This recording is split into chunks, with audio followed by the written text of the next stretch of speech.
Good evening and welcome back to Follow We Will Legends podcast featuring the greatest ever Rangers legends as our special guests.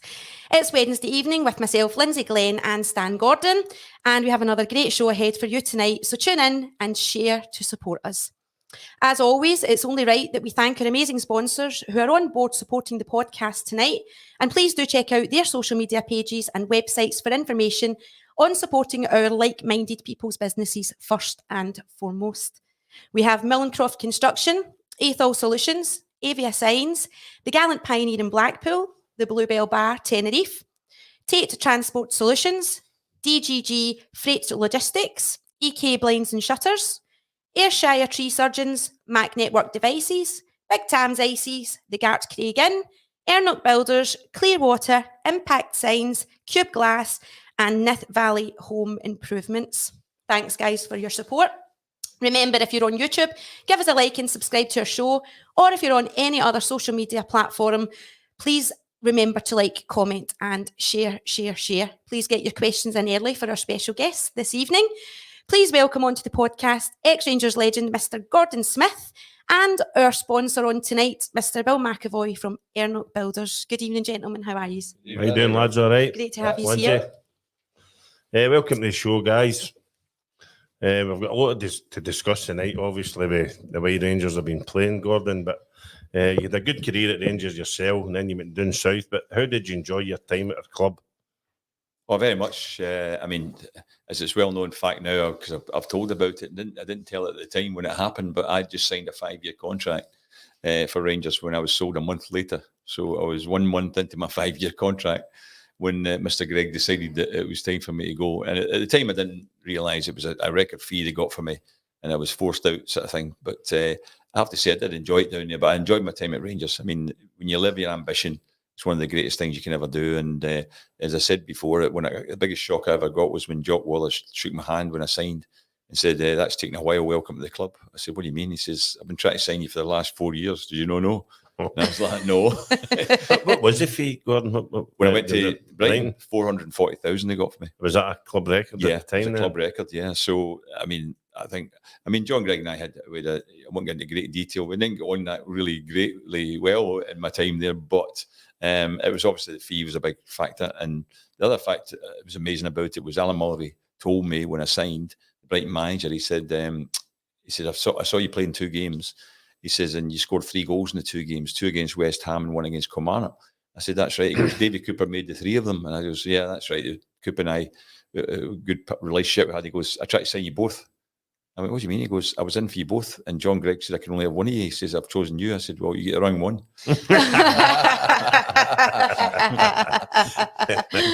Well, I'm glad that Coop didn't go either, right enough. I mean, you had a great era at that time, I know, but one you told the last time you were on the show, I thought was brilliant. I think that you should maybe tell the reviewers, the one with the doorman at Ibrox when you were going with Big Peter. Oh, yeah. I used to go with Big Peter because Peter was living down in Girvan and he used to pick me up. I was initially in Stevenston living, and he would come up and would meet. I think maybe he used to drive to Kilmarnock and then he'd pick me up there. And so we go up we signed autographs at the door, and then the wee doorman would open the door, wee Bobby Muff, I think his name was, and he opened the door and used to show us in. And Peter, I was there 2 or 3 months when Peter was injured and he had to go up early, so I was on my own, and I signed the autographs at the door. I knocked on the door. Wee Bobby opened the door and went, "Aye, what is it?" I said, "I'm a player." "Who for?" Right, I said, "The Rangers." He says, "What's your name?" I says, "Gordon Smith." He then shut the door on me, and I heard him in behind the door shouting, "We get a Gordon Smith playing for us." That's true. And I heard somebody shouting, "Aye, actually, he's the top scorer."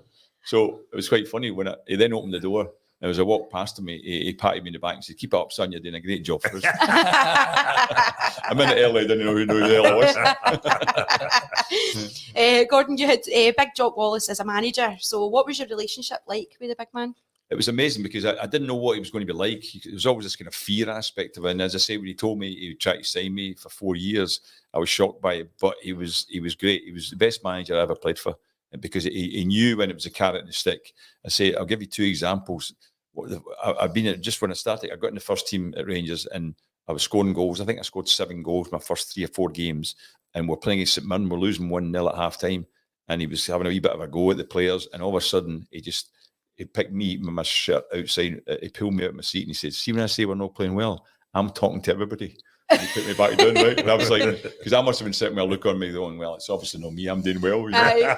But I'll never forget that a few months later that I was playing. I don't know what happened, but obviously I didn't have a really good game. And I was sitting after the game. And he did the very same thing. He grabbed my shirt and he pulled me out of my seat and he says, "See, you give me the effort you gave me today, son, you'll always be in this team."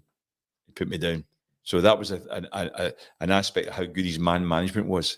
You know, it was a carrot. The first one was a stick, and that was a carrot because he was trying to lift me when I was down. So that's what Big Jock was. That was great about him. And as I say, when I get told that first season we won the treble, and when I get told, my mum, I was still living at home at that time, and my mum woke in the morning and said, "That's just on the radio, Jock Wallace has left." And I was like, "You're kidding me on it." I was so shattered by it because I just thought, this is great. I've come to Rangers, the club I want to play for, just won the treble.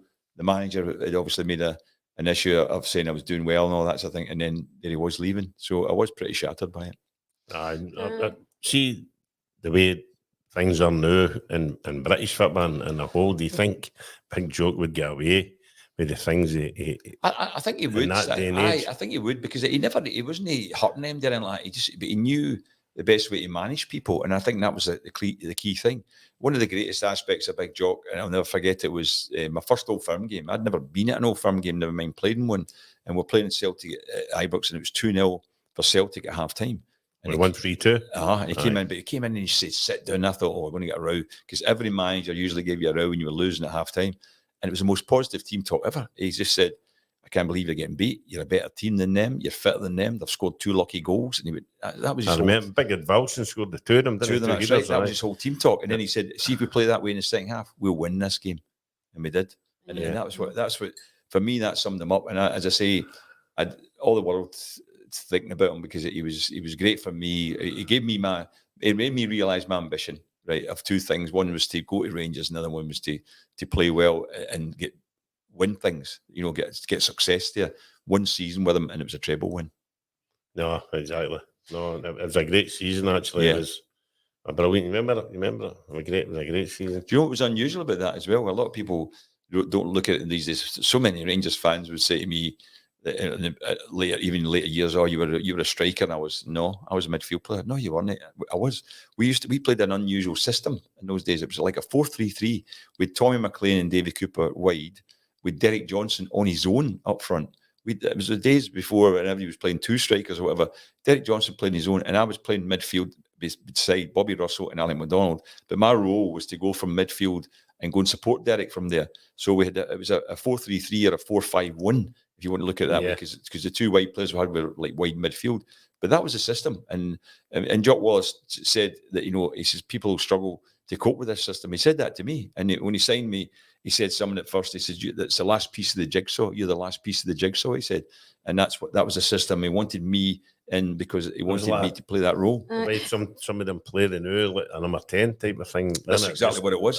Because that was one of the questions we had here, wasn't it? It was, who was your strike partner at the club? Yeah, it wasn't. I didn't have a strike partner. No, it was Derek. Derek was on his own. He was on his own. Yeah. And he was great at it. I mean, Derek was an outstanding player, both as a centre half and a centre forward. There's no doubt about it. He was an outstanding striker, and he went on to score. I think he scored 37 goals that season. And you mentioned Davy Cooper and Tommy McLean. Their crosses into the box with DJ. Yeah. He would 9 times out of 10. He would win the header. Definitely, yeah. I mean, they put in great crosses, and he was the best header of a ball, DJ, that I've ever played with. Derek could score for outside the box with his head. I know. Don't mind, didn't it? He could. Well, you seen the size of it. Exactly. Hope he's not listening.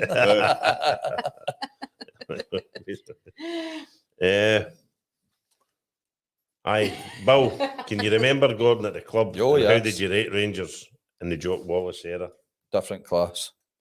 I think the fitness levels, I think then they could show some of the players they knew what they were like and how the team spirit and how they all fought for each other. I think when you go through that era, Bill, but you don't realise till you think back now to the days when you're out fully in the club, you don't say, "Oh, the treble there," and you're not going back to cherish it as much as we do now. Especially, I think, is it 12, 14 years we've won 2 trophies. Yeah. But you look back then and it was the norm. Yes. It was. Challenge for a treble. And you took it. But what Bill said is right, because Big Jock said And he was spot on, and it's still the case nowadays. He says, see the teams you're playing against. And I knew this from my days playing for Kilmarnock. See, when you're playing against Rangers or Celtic, you're fired up. You probably had a little bit more adrenaline because this is the big game of your season, right? So what he said to us was the fact that the clubs are all going to be, these players, you'll not recognise these players the week before they play against you. So what we've got to be is we've got to be really fit. We've got to cope with that. And that was what he said. And that's why he concentrated so much on the fitness level. I mean, he had me, when I went in there, he said to me, you're a good runner, really good runner, you're strong. He says, you need your upper body built up. I said, what do you mean? He says, well, you look at sprinters. He says, what's that? What's a sprinter's body like? It's like a boxer, upper body, more muscle, right? So he had me on weights 2 days a week to build up my upper body so that I could more strength as well and pace. So that's why he was clever that way. Big Jock knew the game. We obviously we've got a lot of controversy going on now at the club. The manager's gone. Yeah. What's your thoughts on all this with the manager situation? I think, see, to be honest with you, he's unlucky to a certain degree because he's obviously lost his job because of the pressure that came from Saturday, right? Now, see, things weren't going great. The team is not performing that well, but I think he would have been, if they'd won on Saturday, he would still be in a job. Let's be honest with you, despite the fact it wasn't a great performance. And if you look at it, if you're the manager, if you're Michael Beale, you're looking at the scenario saying they missed 3 easy chances in the first half, 3 goal scoring chances. Now, if any of them are put in and Rangers go in front, they might go on and win that game. But as it turns out, then it's probably is the right thing after that because of the result was probably, I would say, something that maybe was required in order for the Rangers board to say he has to go now. And we have to make changes and we have to bring people in because they would have kept him in there. They kept going because we've got a European game tomorrow night. They would have wanted to keep it going if that had been another win, and especially the fact that previous to that they'd 4 games without losing a goal. So I think something had to happen in order for the board to actually make that decision. And it was one that they felt under so much pressure to do because the fans' reaction, I think, demonstrated how the supporters actually feel about this whole thing. And they've been like that for a few weeks now, haven't they? Well, maybe a bit even longer. Yeah. Definitely. How about yourself, Bill? How did you feel about the manager? I just thought they brought him in. He was a great coach and that under Gerrard. I just think the job was too big for him. I don't think he realised what it was all about. He's in there himself. He was a good coach. He came in. There was no director of football or nothing like that to really back him up for the last 6-7 months. Who made the decision in making all the signings? Because the new signings that we've got would replace what we had, i.e. Morelos, Kent, Sakala, even Cholak. And then he sees Sakala and Cholak scoring goals for fun and all that, where the other now. So, and these players that he brought in were meant to be better than that, and they've not shown it to us yet. I can actually, over the last few weeks at Ibrox, Lynsey, right, saying to people sitting round about me, is he looking to get sacked? Because some of the decisions with the team he put out and contradicting what he was saying, like saying Cifuentes is going to be the best midfielder we'll have at the team, then he drops him. Yeah. Danilo, superstar, and then he plays Dessers instead of him, and Danilo sits on the bench. Yeah. And he tell Scott Wright to find a club, and then Scott, out of nowhere, Scott Wright's playing. And playing the Matondo, if you remember, he was still 2 or 3 games before that, leading up to that, he was probably one of our best players. Yeah. But he played him out of position that day. He played Scott Wright in his position and played him out. And I'm saying to myself, I couldn't work that out, Gordon. No. I know. It was a puzzle. I just couldn't. couldn't. It was a Motherwell game as well. Yeah. What was it? He's changed the formation, 3 times? I know in the game. Yeah, they don't mind doing that if it's to benefit the but team. He took a striker off and he put Suter on. That's right. Danilo got injured and then he sent out, what do you call him? The boy for Brighton. Sima. Had him up, warming up and that. And then he brought Suter on. Matondo but doing again, and next thing he brought Suter on. Well, there's another example, though. The boy for Brighton. See, when these signings were getting made, I checked into them all. I've got a site, I can go and look at them. Never played for Brighton. No. He came for Brighton, but he never ever played for them. Is that right? Yeah, he's never played for Brighton. Never played again. He's been on loan all the time. Out on loan everywhere. A lot of them have been on loan. I mean, they really have been. Dessers, you've been loan. And they've all been like that. So, and the money that's been spent on them, I don't understand it. I think it was a waste of money for a lot of them. And as we said there before, I mean, Cholak, for me, was badly treated in a way. I think you look at him and Dessers, and I would say I'd have Cholak in my team anytime. 100%, Yeah. definitely. Yeah. As well, I've seen things on Facebook, different things in Morelos, the physique of him as well. He's lost some amount. Like for us, he just was getting slagged all for the size of him and weight. And now he's with another club and he's looking brilliant. We even looked at. I remember checked even the guy Lammers up when he came. He'd been on loan as well, right? A lot of times he's been on loan, and his last 76 games, he's a 40. He scored 6 goals in 76 games.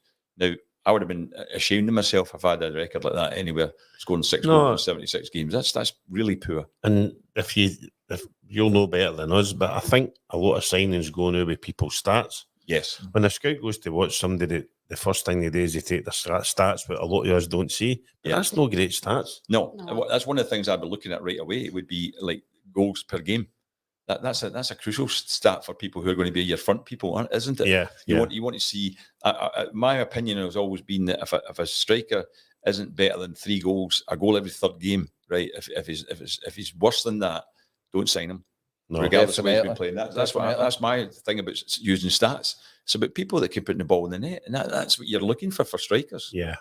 So what do you think's caused that then? Where's Who this? picked him? Who was it's picked him? Then? When they director of football, who went out and picked him up? Well, somebody did say to me that he was responsible for he wouldn't sign MD because there was no director of football in that Beale had to choose his own players. So I don't know whether he's going to see them or whether he's just had footage, because sometimes what they do, they go a lot on, every game's televised these days and show the footage. But in my opinion, you've actually got to go and see a player playing, because a lot of the times the footage doesn't always show exactly what he's doing when he's not in play of the ball, whether he's actually still working, whether he's moving, whether he makes up good moves and all that sort of thing. That's a crucial element. I think the stats are kind of important, but I mean, I'll tell you, I was doing some stuff for a stats company a few years back, and I said to them, "This is really rubbish. And it was the same as all the other stats companies. I says, you're marking a player, every pass he makes to a teammate gets a win. Every pass in the park was a win." I said, pass it. One of the guys is passing the ball back every time to centre backs, right? Exactly. And you're giving him a 1. So his accuracy measurement was 100%, and every pass was negative. The easiest thing to do. Correct. So what I said to him was, I says, I'll stay in the company. I says, but here's what I want you to do. I want you to give a different level of mark according to the ability of the pass, according to the effectiveness of the pass, right? So a defence splitting pass that somebody scores from gets a 5, and a pass back the way to a teammate gets a 0. Yeah, that's what I said. But you mark it's not productive. Not productive. But they said, well, we might get around to that, but they never did. So I left working for them. But that's the problem you get with the stats. The main thing about scouting is go and see the player, go and see him. And what I always say is, you want to see the player playing at home, and you want to see him playing away from home. You want to see the player playing against better opposition and against worse opposition, because a big aspect of everything, and especially when we sign for Rangers, I mean, Jock Wallace said it to me, fun enough, when I signed, he says, there's 2 things important when you come to this club: ability and character. That's what he said, right? Now, what you're looking for is the right kind of character for people who are going to play for Rangers, because they have to be up for it. Exactly. Some of them can't hold the jersey. Correct. No, who was the boy we signed for Hearts, the big centre half? Webster. Mm-hmm. That's a prime example. Correct. I mean, that guy came to Rangers, Walter signed him, and he was injured all that time. Yep. They loaned him out to Dundee United halfway through the season, and he won Player of the Year with Dundee United. Yep. Come back to Rangers, and he was injured again. And I know for a fact Walter brought him into the office and says, "What have we to do with you here, son?" He said, "Why are you injured because all the time?" And just couldn't handle it. I think that is a factor. I think there's a big degree of players coming to Rangers that find it difficult to handle. That's why I wondered, even, I had this thought in my mind as well about the season when Rangers won the league, the 55 season. There was no fans at the game. Yeah. I wondered if there were some players preferred that were better that season. Mm-hmm. Yeah, look with nobody there watching them. Look at our defence. Yeah. Our defence was hardly lost a goal. That's right. And then now they're losing goals. Yeah. But I would make another point. I would say to you this: if I'd been in charge for quite a while now, if anything to do with it, I'd have said Rangers should have been really playing with 3 centre backs, and I'll tell you why. Tavernier and Barisic are wing backs, right? They're very good attacking full backs. They get a lot of cross in. Now the 2 of them are defenders. They can't. Now, see if that's the case, I would then be playing an extra centre back in order to get that more cover at the back, because you're saying to them, well, They're not doing their job greatly. They're going forward a lot. We need another player. Now, I thought that, Balogun came back to the club, and I don't know why he's not been getting considered. You might even think about putting Suter in there, but I would certainly be playing all the time with 3 centre-backs. And that would allow you then to play with 2 strikers. 3-5-2. Play a 3-5-2 system. Yeah, right? I definitely agree. That's what I would have been doing. That was the rumour that was going about before the beginning of the season. That's what Michael Beale wanted to play, was a 3-5-2. That was all the big rumours. We actually spoke about that there, why he didn't do that. But we actually spoke about Tav and Barisic, because going forward, I'll agree with you. I'll give you that they do all right, but defending-wise, correct. Well, a great example was Eindhoven, wasn't it? They could have gone over there and played that sort of system, or even at home, they could even have played that 3 centre-backs to give you that kind of cover. So there's less space for forwards in the box. I mean, with 3 centre-backs on Saturday, we might have won the game, because you look how bad the defending was for the 3 goals. No, I mean, none of the 3 goals were any good, were they? The 3 goals they lost were just poor defensive play. No, and it's I can honestly say it's one of the worst displays I've seen for a long, long time at Ibrox. I mean, when's the last time we lose 3 goals to a Premier League side at Ibrox? Well, it was after if you divide the game up, the first 20 minutes were actually okay. Fun enough, because what happened was they were determined, and they did speak about it later on. The manager just mentioned it. They were just going to sit in and against Rangers and try and frustrate them. Now, that didn't quite work for Aberdeen's point of view, because Rangers did miss 3 sitters, as I'm saying. They missed 3 easy chances, right? But they didn't get that goal. But then as the game was going on, you could just see Aberdeen turning it around and thinking, we can have a go here. Because they were noticing we didn't have the quality in the final third of the game. Absolutely. They knew that we didn't have the quality there, so they just took advantage of that and came at us. Correct. No creativity in the final. The only chances that were getting created were from crosses. It was like Tavernier, and then at the first, Yilmaz played the first half, but they eventually took him off and put Barisic on to try and get crosses in, because he's a better crosser than Yilmaz is. But that's right. That's what happened, and you're spot on. It was just a case of they just thought themselves, we can take something from this game, because they could see that Rangers were struggling. We didn't look as if we had anybody that could have opened the game up for us up front. There was no movement. Not at all. No creativity. No. And many goals do we score for corners? Well, look at Not many. Well, look at the But Livingston. put Balogun on. He's always getting a chance to score a goal. I like Big Balogun. I think he's cracking. You look at the Livingston game. Okay, we won 4-0, but Rangers had 22, 23 corners. And we never scored that for corner. No. It's not been happening for about a year. On average, any team that's getting that amount of possession with corners, you're guaranteed to get 2 or 3 and even last season, there was a lot of examples of being poor defending corners as well. Oh, terrible. That's what happens too. I know. But the boy Davies at the back, he looks quite comfortable on the ball. Yes. But he's not get any height in the box defending. No. He's not a power box like No. Balogun is. No. As I say, if it was me, definitely Balogun would be playing the centre of the 3. Because he's a powerhouse, and he doesn't have to run as much as the other ones do, because he's 35 years of age, but he's got strength, he's got power, he's got a good attitude. And as you say, he'll command the headers balls at both ends. And the big boy Butland's been good, and he won plenty of crosses into the box. And if you get somebody with a bit of height there, as you say, with 3 at the back, definitely. Yes. And I agree with you there. What do you think? How do you think Stephen Davis will do? I think I'm looking forward to seeing how he does, because I'll tell you why. It's the biggest thing in football, and I've always said this as well. There's no guarantees when somebody's appointed as a manager, even somebody who's got a good track record, goes to another club. There's never a certainty that he's going to do well. Yep. We'll see loads of examples of it. A great example, I think, was Davy Moyes was doing great, goes to Manchester United, and is an absolute shocker there. Then when he goes to West Ham, and he's highly regarded again in terms of what he's done. So there's a good example of it. Managers can move about, and it's not, you don't know. So Stephen Davis, this is his first job. Yep. The only thing I would say that it might be in his favour is the fact that he's got to have a degree of respect from the players because of his career details. Yeah. 140 caps for Northern Ireland.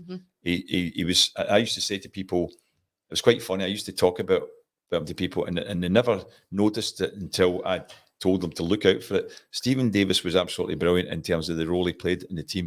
And I'll tell you why that was the case. See, wherever the ball was in the Rangers team, whoever was on the ball, he was available to get a pass from them. He was always an outlet. He was an outlet for players all the time. And that's an example, Ray Wilkins. Correct. Same type of player. That's always great there for a pass. He's always there. And Stephen Davis did the very same thing. If a defender was in the ball, you never saw them having to look up, where am I going to play this? He was there all the time. Defenders and strikers everywhere.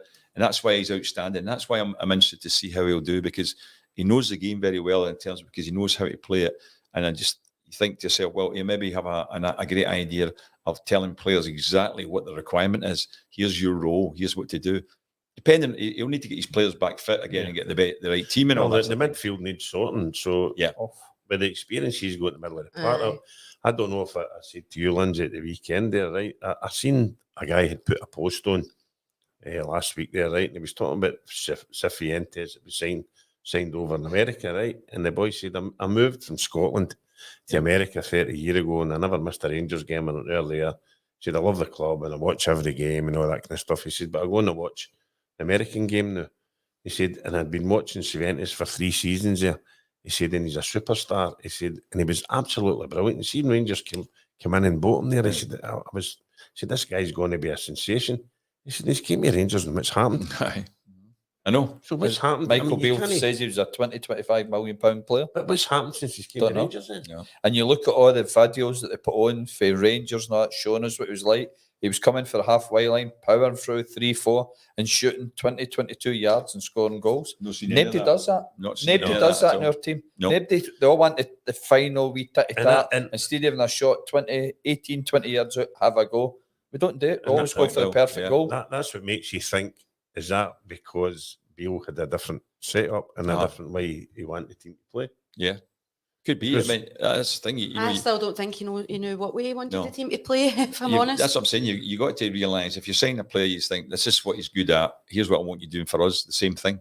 If Cifuentes was a guy that ran with the ball and beat people and all that, you say to him, that's the thing, because that's what Rangers lack greatly at the moment, is somebody, because I've always said it, and sometimes you get big problems with teams. I mean, that was one of the aspects I had when I was sitting at Rangers, that short spell I was there, that I noticed the youth coaches were stopping the kids dribbling, right? They were telling them, just pass the ball, don't try the fancy stuff and all that. And I'm thinking, wait a minute here, dribbling's a big part of the game. Absolutely. And if somebody, Lionel Messi beats 3 players, what does that mean? Usually 2 of his teammates are now unmarked. Yeah. And that's why he slots the ball in and it's a goal, right? That's what you need. That's what I was going to touch on there. You were a director of football at Rangers for a wee while yourself. Do you think we badly need to get a director of football in at the moment? Well, it's quite funny because I'd met Craig White and I said to him, they don't have that much in Scotland now. This is a role that's used. It's down in England and abroad. This was 2011. I said, but I think you should have one. I'll tell you why. I said, the chief executive is at Ibrox. He works in an office there. What you need is somebody who can look at all the departments within, as it was called then, Murray Park, and actually assess all the departments in terms of scouting, recruitment, youth policy, medical side, everything, and then decide on what changes need to be made and what roles need to be improved upon and that sort of thing. So I told him all this, right? But then he came back and said to me, I'm going to put in a director of football. I want it to be you. And that was like my heart rolled my head to a certain degree because I didn't know him, didn't know what he'd be like. And while I was in there, I was only there 6 months. And what I did, Stan, was I did reports in terms of here's changes I would make. Here's what I think it's wrong in certain departments where there could be improvements. I kept giving them the reports. And then I would say to him, we can do anything about these reports. He goes, we'll get around to it. It's just no interesting. No. That's what he just kept saying, we'll get round to it. Now, the first time I knew there was a problem at the club was the fact that we'd gone to, the first thing we did was we went to Germany for a pre-season trip, and I went and joined the club over there. And because I speak German, I got speaking to the owner of the hotel. It was a lady and her son ran the hotel that we were in, right? I got friendly with them. I gave them a card because I can speak German. About 2 or 3 months later, in fact, it was October. That was July. October, I got an email from the young guy, the son of the woman, saying, just to let you know, we've not been paid yet. 32,000 euros they were owed, right? So I went to the financial people and I said, is this true? And he went, well, Mr. White decides who gets paid and all that. When we get, I said, these people, that was a hotel. This is a family business. They need the money. I said, I want them paid. And I said, I'll speak to Craig White unless you do it yourself. And he said, okay, I'll do it. And I waited a week. Next thing was I got an email in from the people in Germany saying, thanks very much, we're being paid. So they wouldn't have got paid. I don't think they would have been paid if I hadn't pushed it. Now, that was what was going on. That was my first little inkling that there's something not right. Something not right in the background here financially for a start, right? And that was it. But then the fact, as I say, I wasn't reading any of my reports. I wasn't able to do things. One of the things I wanted to do was, I felt that the director of football should be above all the people in the football side, so that I become the boss of everybody. And he didn't say that. He didn't want that. He said, no, they've got other departments here. I think it was maybe Coisty was the manager. Maybe he didn't want MD above him at that level, sort of thing. So all I was able to do was say what I think we should be doing, and it had to go to him, Craig White, first for him to decide on it. Filtered down, and he wasn't interested. No, he wasn't interested. I was doing reports, and it meant nothing. We spoke to him a few weeks ago there, right? And I don't know what was said, but we heard him in at about Graham Souness. You don't think Graham Souness were the ideal candidate for a director of football the way we are the now? Definitely. Oh, it would be 100%. Because he'd be respected by the supporters greatly, and he knows the game inside out. You know what I mean? He knows it of all the different departments to how to run it. I don't think there's any question that he would know how to do it. I mean, one of the things he's not done that I have done, I did a scouting course and down in England. So I was able to have a judgment also in terms of the scouting and all that as well, because I was used to doing it. But he could probably do that, because I'm sure he's had to, and his role in the management in both at Liverpool and Rangers was to have to look at scout reports and then make a decision as to who they should go and see and who look at, because the final analysis, in my opinion, should always come from the manager. I do believe that the manager should be the one, not the director of football MD, because the manager's his job depends. His job's on it, yeah. Depends on the quality of player he's got. So he does have to make the final decision. We've got a lot of questions coming in, Stan. I think we might need to scroll up a wee bit, Ricky. Jeff Holmes there. Yeah. There you go. Question for Gordon. Virtually your whole life has revolved around football. What do you think you'd have done if you hadn't been involved in the game at such an early age? I was only one thing I wanted to do at an early age, that was play football. I did go on and have an education, but that was down to my mum having a big influence on me, because even as a little kid, in those days in the primary school, you used to get places after the exam. You were either first, second, third, fourth, whatever. My mum said to me when I was at primary school that if I wasn't in the first three in the exam, she was going to stop me playing football. So that was my motivation. What a motivation that is. That's great. I mean, it was. So she did. She was very much concerned. So I don't really know what I would have done if I hadn't been in the football. But I was, even when I got moved to Rangers, I was the marketing director of a manager of a company.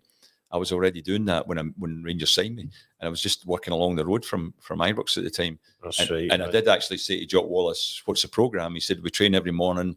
I said, "What do we do in the afternoons?" And he said, "Generally, you're free." I said, "I've got a job just down the road. Can I keep working?" and he said, "Yes." I saved you got to the bookies with David Cooper. Then, I was a marketing development manager for another 20 months after I signed for Rangers. Another one here, Bob Ballantyne. Kenny Miller summed it up: throwing formations at the wall and hoping something stuck. Yeah, it's changing from. I think the formations maybe is a big factor, but a lot of people might not agree with me. But I certainly think I would play three centre backs just to give that bit more cover and more strength defending, and also, as you say, set pieces, things like that. And it would give Tavernier and Barisic wouldn't really be exposed as much, because they are wing backs rather than full backs, in my opinion. There's another one with Jeff Holmes there. Listening to Gordon speak is clear that someone like him with his experience should be part of the process in recruiting a new manager. Well, I posted something about that a few days ago, and what I said was, I don't think a chief executive and a financial advisor has got the experience to put a manager, a big club like Glasgow Rangers, to pick it. And they have done the last 3 or 4 managers.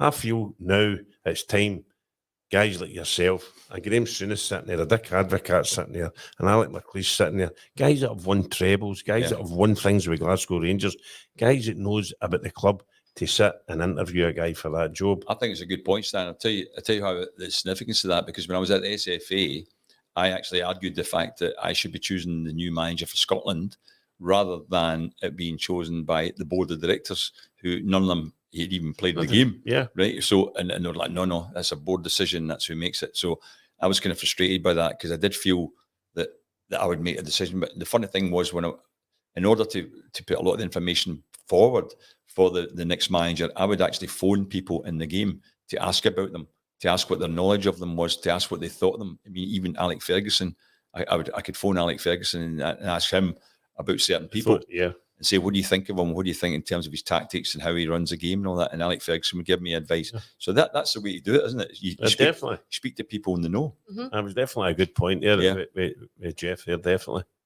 Who else we got? Colin Morrison. Another great guest with Gordon Smith. Can't disagree with anything said so far.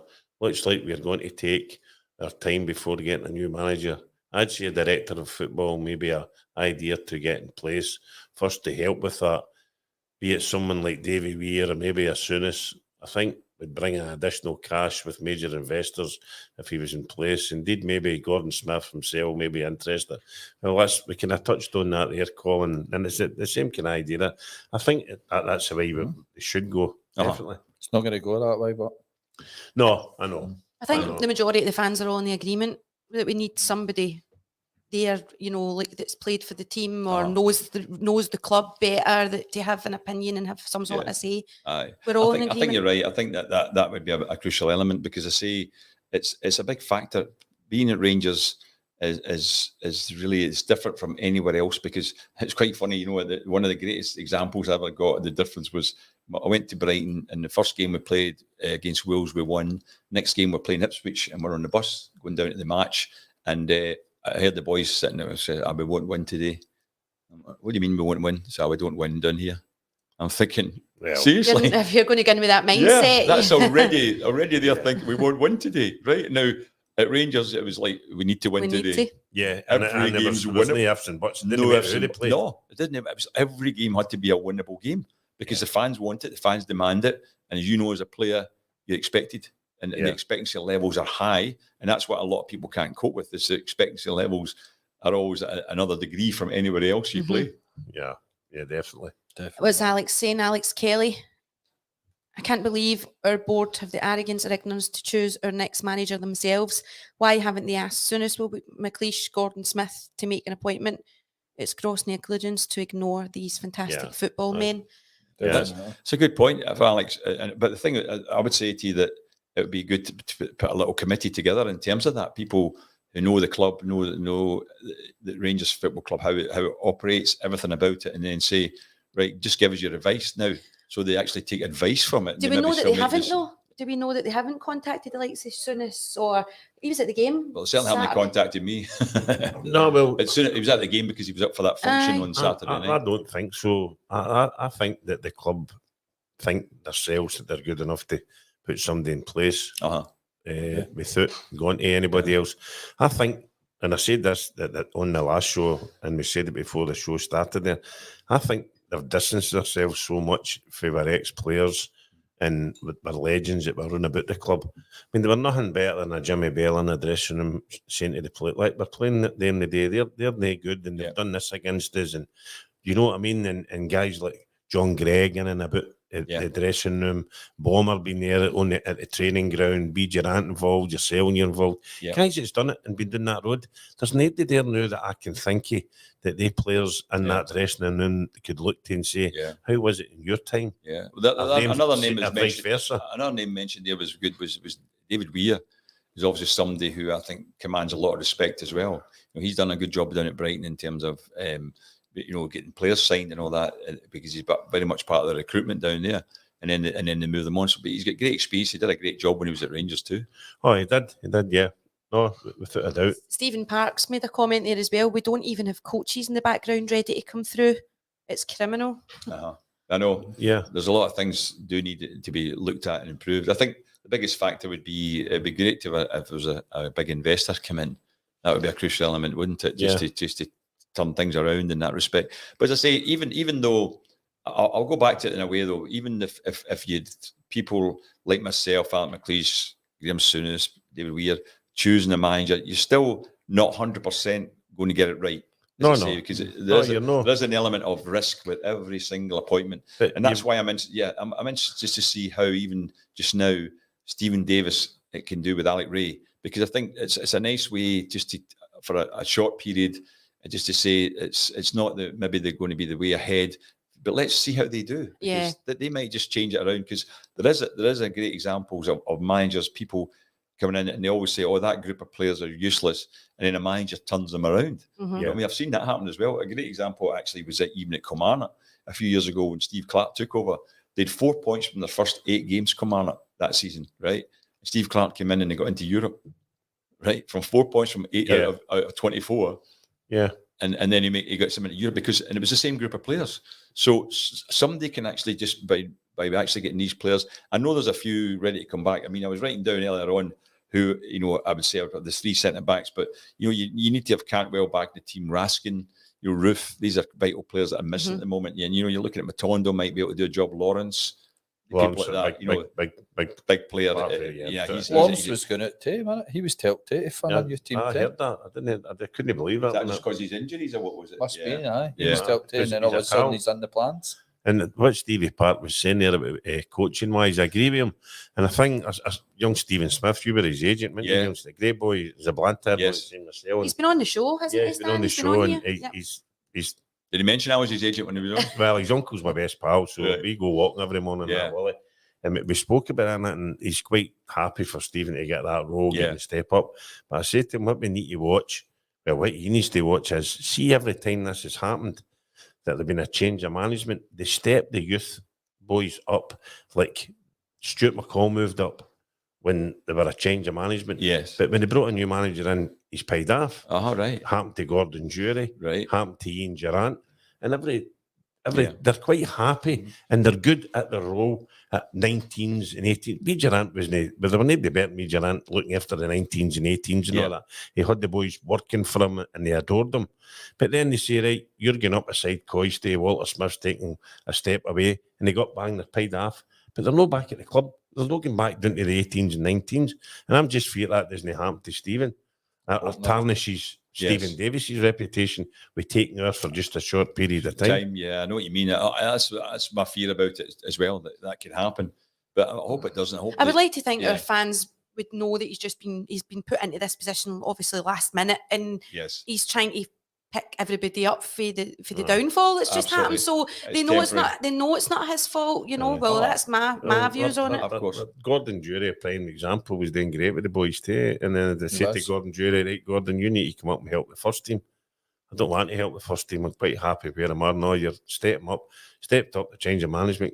Gordon's away. Is that what happened to him? I didn't know that. That wasn't fair. No. And as I say, it happened to Stuart McCall too. And Ian Durant as well. Ian Durant, yeah. Quite shrewd when it comes to things like that. It's like it doesn't matter, and it should matter to these people. It should, because I mean these are people who were all Rangers legends to a degree, and know what's required at the club, and it's certainly I think in terms of youth level that's a key factor for me, because then if you're talking to any of these youth players, they would actually know, wait a minute, this person knows what he's talking about because he came through the same system as me. He played for the club. He knows what's required, because a lot of times attitude's a big factor with youth players. There's no doubt about it that some of them fail because of that. And I used to say, when I was at St Mirren, I was assistant manager, I used to do a lot with the youth players. And I used to say, I'm not going to criticise you for mistakes. The only thing I'm ever going to have a go at you for is your attitude. If your attitude's okay, then I won't be criticising you for errors, because we all make errors. You learn from that. Mm-hmm. But if your attitude's not right, I'm definitely going to have a go at you, which I did, because I think that's the key aspect of what makes a player get through and become a success, is the fact that if they've got the right sort of motivation, attitude is massive. There are obviously loads of questions coming through, guys, but we can't put everything up. We can't go through everybody's comments. Stan, how was Benidorm for you? Brilliant.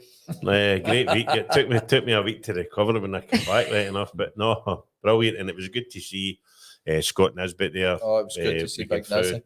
What he's went through with the cancer, and I had a good talk with him on one of the nights, and he was telling us there he's getting his third operation for his he said 2, what they call it again?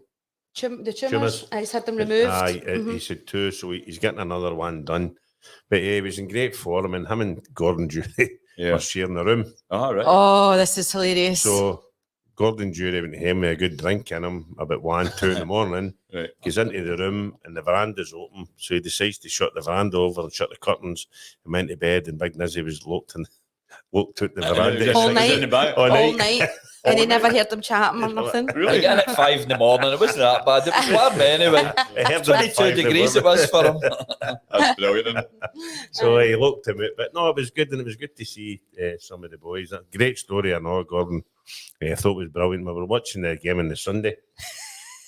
So we Charlie Miller was there with his wife Caroline. So Yeah. Caroline's sitting next to my wife Trisha, and we're watching the game, and all the fans are all singing Bobby Sands, he's dead. So the place is jumped. There about 200 there, and Caroline said to my wife, "What are they singing about Bobby Singh for? Bobby Singh's all right. I like him." Got to kill you for saying that. But Tricia says, no, it's Bobby Sands. Right. And she says, does he play for Celtic? Oh. That's brilliant. That But was funny. did you enjoy it? I had a great time. It was fantastic, and the event that you run and everything was brilliant. The food was amazing. Lisa done absolutely fantastic. You got a Got good singing. audience there, you got a good crowd. Yeah. Yeah. And Bill, what about yourself? You 200. were a sponsor. Brilliant. Did you enjoy it? It was a great night. The venue in that Marina Hotel downstairs, what I set up, the tables were, Lovely, all the wasn't it? lighting, everything I done. The 3-course dinner was lovely, I had wasn't it? lovely, aye. It was really, Everything really was nice. really good. No, I was quite happy with the way everything went. It No, was definitely. a great It's good. weekend.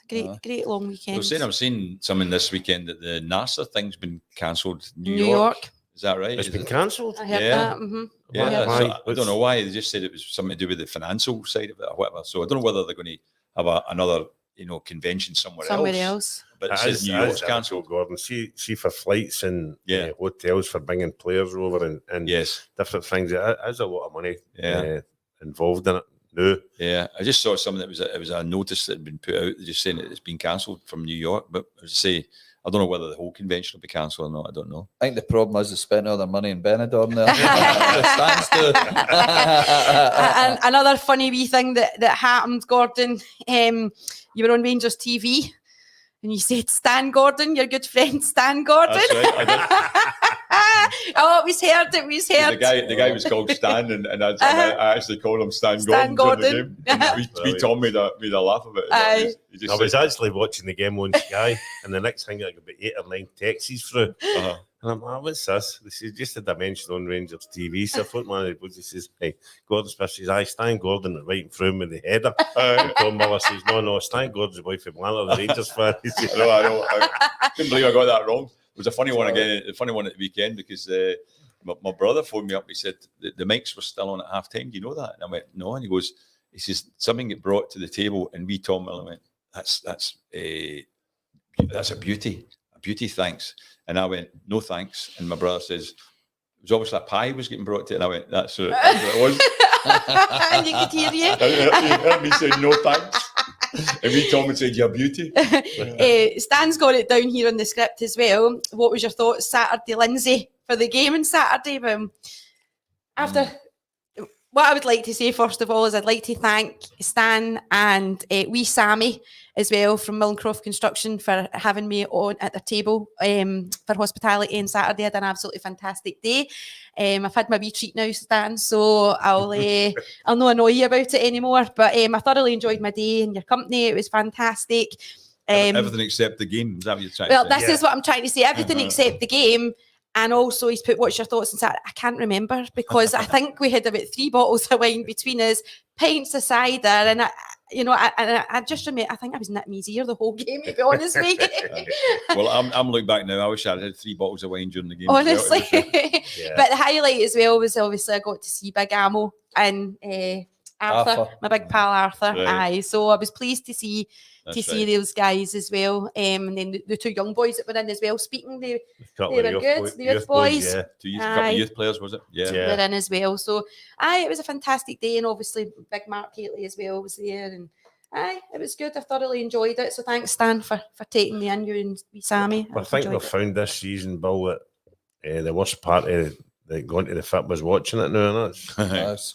it really is, That's honestly. been, I know. And You- we're you've lucky with all the ones that's in the Thornsey because we all stick together, we all got on great, and that's what's made it this year. It's all the pals together, gone the trips, having because the Yeah. football's no been there. I know. No, the interesting thing is, I mean, there's always 2 aspects to every game you go to when you're watching your team. And one is the result, another one is performance, right? Now, the amazing thing is the Rangers support in recent games there have reacted more to performance than they have to result, because you can tell they're even been annoyed about the fact they've even been winning the games. The Motherwell game, the Motherwell booing game, and all that. It's Yeah. the performances. Yeah, but that was a win against a team who were actually above them before the game, wasn't it? And yet, so the fans have been concentrating more on performance, and that's what's disappointing for them rather than the results. The results haven't been great. Losing the games they've lost, but there's no doubt. I mean, they won a European game, they're through to the semi-final of the League Cup, and yet the supporters have still reacted. Well, that's one we touched on there with yourself being a forward. What would you do? How would you change that forward line? And what would you do to make that better, Gordon? Definitely, I would play with two up front. I would actually have two strikers through the middle. And as I say, Danilo, if he's fit, when he's fit, Danilo would bring him back in. And you want Roof in there as well. But probably Sima, I'd play Sima as well, because he's a big, strong guy. He can turn people and all that. That's who I would be playing, because I would then have 3-5-2.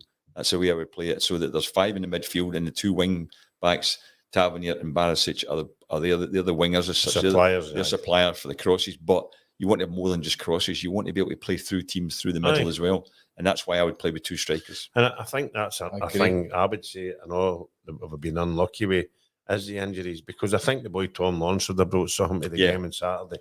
Danilo would have brought something to the game. Matondo would have brought something to the game, and then your 2 main guys, Cantwell, Cantwell this year, I don't know, for some reason, has not been the same guys what he was last year. But he's not been. The other thing about it, Bill, he's not been playing him in what I think is his ideal position, which Correct. is off the striker. I think, yeah. Correct, 100%. Chasing down the forwards. They're playing in wide the areas. defenders, chasing down the defenders, and he's played them out of position. Aye, they're playing in wide areas. So. Compared to last year, he's not playing in the same position. And you could actually see him getting frustrated because he's not playing in that position. No, he is. I would say he's one of these kind of players that you're better giving him a free role and just saying to him, you just go and play and join in wherever the game is, because you've got the ability to turn the game. 100%. And he's got the ability to see where to make yourself space. Yes. 100%. And Raskins were only midfielder that actually you can see taking a man on. Aye.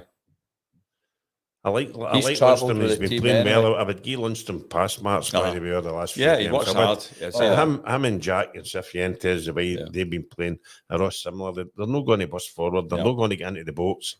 And that's how we said that 2 weeks ago, Lynsey, about Scotty Arfield. I'd have kept Scotty Arfield for the fact that he can ghost into a box. I agree. I actually didn't even think he got used properly last season. No, didn't he? No, not at all. A number of times I'm thinking to myself, why is he not screaming for Arfield bringing him to come on? Correct. He came on in turn games, didn't he? Yeah. But you know why? Because you're spot on. That's what they lack as well. They lack a midfield player that can read the situation and be in the box for a cross coming in, and a striker just laying it off, or the goalkeeper saving it. That's what Scott Arfield did very well. Yeah. We're in the Europa League tomorrow night, obviously. Limassol and Cyprus. Obviously, our team, as we've just been discussing, are in a bad way, probably emotionally as well as physically, but we're talking about performance-wise and different things. So do you think that we can lift ourselves to get something out of this game tomorrow night? It could be a scenario. It just depends. I mean, there's the important point is that how they react to Steve Davis now being in charge, and Alec Ray being there as well. The second important point is the selection, what he's got to go with in terms of how he plays his team. I don't know whether he'll go with 3 at the back, but if I was him, I'd be thinking about that. I would go with 3 centre backs tomorrow night, and just the system he puts out there could be crucial in order to get something from the game. I mean, they've got the 3 points in the first one, so therefore the Limassol are under more pressure for this game than Rangers are, than we are. Yeah. So I would say it's you've no idea how it's actually going to move forward, but because we're seeing Steve Davis for the first time taking the team. And I don't know Stephen Davis personally, but I know Alec Ray and I know young Stephen Smith, and I know that they'll be 3 good characters. Yeah. If they can't get that team to rise tomorrow night, we're definitely in serious problems. And I've seen a couple boarding the plane there. I've seen Roof getting on the flight, and I've seen Raskin getting on the flight, and Danilo actually getting on the flight. Is he? I've seen that. And I don't think Danilo will play unless he's got a mask, unless he plays with a mask. I mean, if you can see any of them, that'll maybe give the team a wee boost to see the fact that they're taking him might mean he's maybe a candidate to play. And I don't like slagging any player off, but the boy Dessers for me just we'll give him. I think he's had enough chances. 13 games he's had. 13 games. Yeah. And Saturday, you said we had a couple of good chances. We missed a couple of right sitters there. Yeah. But that was him. Yeah. What about the manager? Who do we all fancy for the new manager? Ideally, as I said to you now, down in the car, ideally for me, I'd have went Somebody experienced. I'd have went Has with, to be. if he'd have came with Graham Potter along with Billy Reid, because Billy Reid, yeah. aye, Billy with Reid's a Billy, big Rangers man, Yeah. and he's been in the Scottish game with Hamilton Ackies, aye. and Yes. Graham Potter with his managerial experience, I think would have been great at Rangers. Yeah. But that's not going to happen. Kevin Muscat's getting a few mentions as well, isn't he? One of the favourites. Don't Well, think it's enough And so experience. is Frank Yeah. Lampard now Frank as well. Lampard. Well, Craig Moores said that Muscat's the man for the job. Yeah. He's seen him hands-on in Uh-huh. Australia. Said he'd be great for us. Yeah. What do you think, Bill? I think we need to get somebody really, really experienced. Definitely. Somebody will be able to handle all the players and let them know who the boss is and all that too. Get the respect. In the changing room and the other respect. That. Even we can't get somebody they know, or we need to go and poach somebody and spend the money to poach them for whatever team these way they know. But the ones that's been tooted about the know, it's Hell, I I think we wouldn't can make go another for mistake. I wouldn't go for Derek McInnes. And one of the main reasons, nice enough guy, but one of the main reasons with Derek McInnes is all his years at Aberdeen there, they beat Celtic once in a needless game at the end of the season. We had 2 games to go, and Celtic had already won the league. Any time he played against Celtic, he came up short with Aberdeen, couldn't get a result. Yeah. And for that, that's no winner. He knocked us back too, didn't he? What he come Aye, didn't he? well, there's a lot more involved in that. But Well, when you- One that's of the aspects I would be doing just now would be looking down in England as well at, say, a manager who's done really well with a lower division team. Neil Warnock. That's Well, it. Neil Warnock can the only steady problem the with ship. Neil Warnock's the only problem with Neil Warnock's is probably just his age, isn't it? Like, was he 76 or something like that, you know? But I've seen him in the member suite Yeah. for many a year there, coming up to watch Rangers. I don't know how the connection was there, but he knows Rangers. Sam Allardyce is another name. Yeah. That He wanted the he's job. not doing He nothing. wanted the job years ago, Neil Warnock. I know that for a fact. Yeah. He was my son's manager at Sheffield United. Is that right? Yeah. Yeah, I know him. And he's meant to be a great man-to-man manager. Oh, he does well. But I mean, there are people, as I say, down there who, you know, have really done well with clubs that weren't, it was unexpected. They actually had success with them and all that sort of thing. You look at Bournemouth when they come up now, and he's manager in Newcastle now. You know, he's doing a great job there. But Bournemouth, Bournemouth were like low division club, and he brought them up. He brought them up and kept them in the Premiership for 3 years. Yeah, and there's still a lot of Rangers connections down there in management. Yeah. Stuart McCall's down there with Sheffield United. And Correct. to be honest with you, I don't think they'll get along down there now the way they've been playing. Oh, I know, United. Sheffield United. Newcastle gave them a doing there, didn't you? Would you fancy Gordon for the manager? I think couple of names. it's really hard just now. There are people, their names are mentioned, but as I say, I would need to really look at it in that respect. But I'm first and foremost, I'm actually thinking Stephen Davis. Let's just see what he has to offer. Let's see. He could be the man, because some people have gone in their first job and done really well, and he knows the club. He knows what's required. He'll have an analysis of the players as well. He'll know which ones, and he might even know how some of them can actually be better than what they've shown so far. Because he's been in the dressing room. With them. He knows it. He knows it. And the downside of that, Gordon, you'll know that with your own experience, is when Jock Wallace left and John Gregg was playing with the team, and he went, right, John Gregg, you'll come in as manager now. And they had too many pals in the dressing room there, and didn't he go against older players that he played with, and it was his downfall. Yeah. So you don't want that either. No. I mean, you don't want Stephen Davis to say, oh, Tav's been my captain, we'll keep him captain. I don't think Stephen Davis, he doesn't come across like that to me. He comes across as quite private person, doesn't, you know, he's not really in social media a lot. Like, I think he'll have his own thoughts on how he can. I don't think he would. Alec Ray's a good do man that. too. You could be right, and as I say, another aspect of it as well, his ambition might tell you that I'm not going to be pals with these boys. I think he might just surprise us. This is it was that John Gregg got the position, a permanent position. He got appointed manager, where Stephen Davis has to prove himself. To prove himself. Yeah, he's the man. He's not getting any room for error. Yeah. Correct. He might have a different attitude totally. And back to Alec Ray. Alec Ray's got a lot of experience here. Alec's been to Blackpool, he's been to Reading, and he's been doing in the bottom leagues in Belgium with Alec McLeish. He's worked with Alec McLeish, and he's also worked with Paul Ince. Knows how to deal with the media, and social media, everything like that. He's got that wee bit of a hothead streak that we're maybe needing. We're needing that. Somebody with a bit of fire in their belly that can get in there and say, you need to do more. You need to Yeah, play better. exactly. You know, When I'm not you've accepting been that. there when I've done the Legends games, and Alex has been playing in the middle of the park, and he takes it so serious, and it's only Great. Legends friendlies, but He does. he's so. I mean, one of the games we were talking about Big Nizzy there. We played up at Elgin, and Big Nizzy headed the ball out and stayed up the park, and Alex in the middle of the park, and he says, "Nizzy, come on, fun a Rangers player, come on, get it together." And then he goes up and he and he has one of these kicks it away at the park again. Alex shouts at him again, "What you doing? Get the ball at the midfielder." Yeah. Big Nizzy shouted to him, "Oh, Alec, I was at Edinburgh Sheriff Court, made me appearances in there, and you did with Rangers. Shut up." That was quite a good comeback, wasn't it? And then we went into the dressing room, Alex says, "Stan, can I ask you something?" We go, "Aye, is it all right to kick their own players?" Well, guys, I'm sorry, but we've came to the end of our time on the podcast for tonight. Thanks for joining us tonight on Follow We Will Legends podcast. If you would like to be a sponsor of the podcast and appear in one of our next shows, please get in touch with Stan or myself. Also, remember to get involved, folks, by subscribing to our YouTube channel, liking our social media pages, Follow We Will Legends podcast. A huge thank you to our guests tonight, Gordon and Bill. Thank you very much for coming on and entertaining our viewers. It's been a pleasure speaking with you both. And thanks to Ricky once again. You don't see him, but he's sitting behind getting all your questions on the screen for us as well. So thanks for that, Ricky, from the podcast rooms. From all of us here tonight at Follow We Will Legends podcast, good night and God bless. Good night. No.